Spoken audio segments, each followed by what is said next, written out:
Hello दोस्तों, नमस्कार। आज मैं सुनाने जा रही हूँ शनिदेव का व्रत कथा। जय शनि देव महाराज की जय। शनिदेव को ग्रहों का राजा कहा जाता है। भगवान भोलेनाथ ने इन्हें अन्याय देवता की उपाधि दी है। शनिदेव को बहुत जल्दी क्रोध आता है। इसी क्रोध की वजह से पिता सूर्य इनकी नाराजगी बनी रहती है। इससे क्रोध से भी बचने के लिए क्रोध की कोशिश करते हैं, वरना व्यक्ति पर मुसीबत का पहाड़ टूट जाता है। इसलिए प्रसन्न करने के लिए शनिदेव का व्रत रखा जाता है। यदि व्यक्ति शनि दोष से बचने और शांत रखने के लिए अनेक उपाय करते हैं। शनि की कृपा से व्यक्ति को मुख और वैभव की सुख प्राप्ति होती है।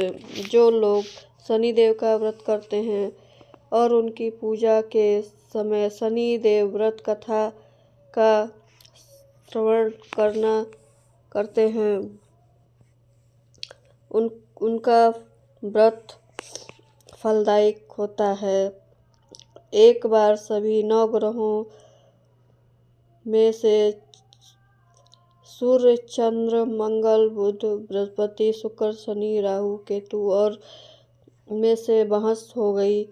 सबसे बड़ा कौन है? आपस में लड़ने के बाद सभी देवी देवता इंद्र के पास पहुँचे। इंद्र असमंजस की स्थिति का निर्णय नहीं दे पाए, परंतु उन्होंने सभी ग्रहों को सुझाव दिया कि पृथ्वी पर राजा विक्रमादित्य ही इनका फैसला कर सकते हैं, क्योंकि वह बहुत अन्यायप्रिय राजा हैं। सभी पृथ्वी पर राजा विक्रमादित्य के पास गए और अपने आने का कारण बताया। राजा उनकी समस्या को सुनकर परेशान हो गए। उनका चिंतित होने लाजमी था, क्योंकि जिसको भी किसी का छोटा बताया तो किसी वही गुस्सा कर जाएगा।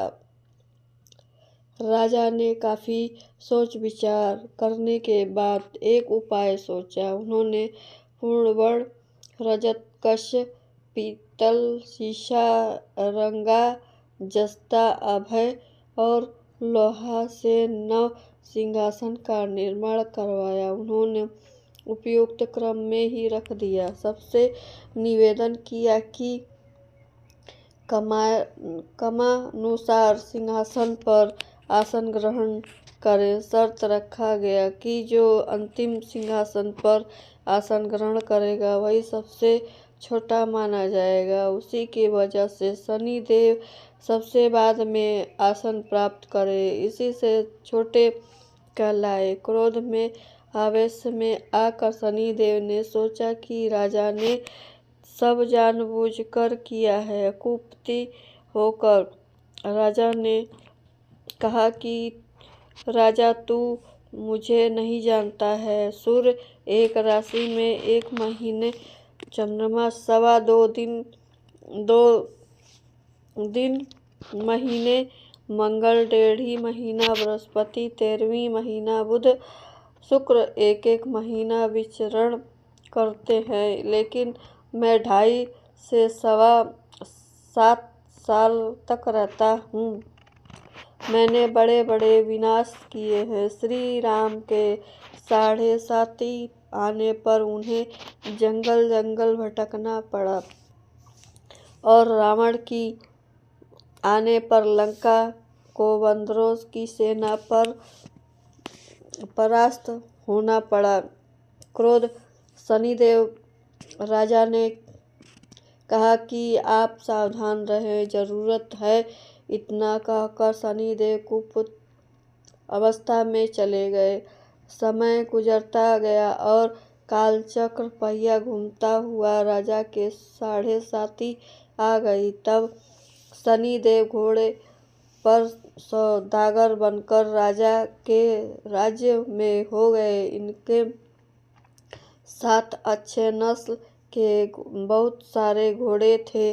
जब राजा ने सौदागर का घोड़ा को पता चला कि अश्वपाल के अच्छे घोड़े खरीदने के लिए अश्वपाल ने कई घोड़े अच्छे खरीदे। इसके अलावा सौदागर ने उपहार एक सर्वोत्तम नल को घोड़े के राजा की सवारी हेतु राजा विक्रमादित्य जैसा ही घोड़े से उतर कर बैठ वहां सरपट वन की ओर भागने लग गया। जंगल अंदर में बहुत पहुंचकर वह गायब हो गया। सूखा प्यासा की स्थिति में राजा जंगल के भटकने रहे। अचानक राजा विक्रमादित्य एक रात मेघ उल्लाह गा रहा था। तभी वह नगर के राजा की लड़की राजकुमारी मोहिनी रथ पर सवार होकर उसी तेली के घर वापस आ गई। उसे मेघ उल्लाह सुना तो वह बहुत अच्छा लगा और दासी को भेजकर गाना वाले को बुलवा लाए। दासी ने लौट कर राजकुमार को अपंग राजा के बारे में सब कुछ बता दिया। राजकुमारी उनके मेघ उल्लाह से बहुत मोहित हुई।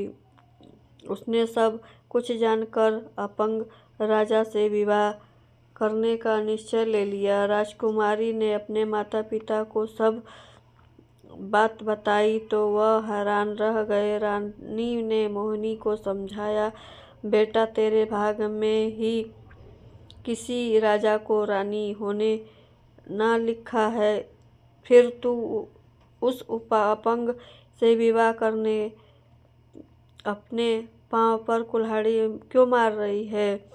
राजकुमारी ने अपनी जिद नहीं छोड़ी। अपनी जिद पूरी करने के लिए उसने भेजना पड़ा और प्राण त्याग कर निश्चित कर लिया। और उसने कहा कि मैं तुम्हें अपने अपमान का दंड देता हूँ। राजा ने शनिदेव को क्षमा मांगी। राजा विक्रमादित्य की घोषणा से शनिदेव बहुत प्रसन्न हुए। शनिदेव का व्रत करने और व्रत कथा सुनने के कारण सभी लोगों की मनोकामना पूर्ण होती है। शनिदेव की कृपा अनुपम से पूरी होने लगी। सभी लोग आनंद पूर्वक रहने लग गए। दोस्तों, यह वीडियो पसंद आए तो प्लीज़ लाइक शेयर ज़रूर करिएगा और हमारे चैनल पे नए हैं तो प्लीज़ सब्सक्राइब ज़रूर करिएगा। धन्यवाद।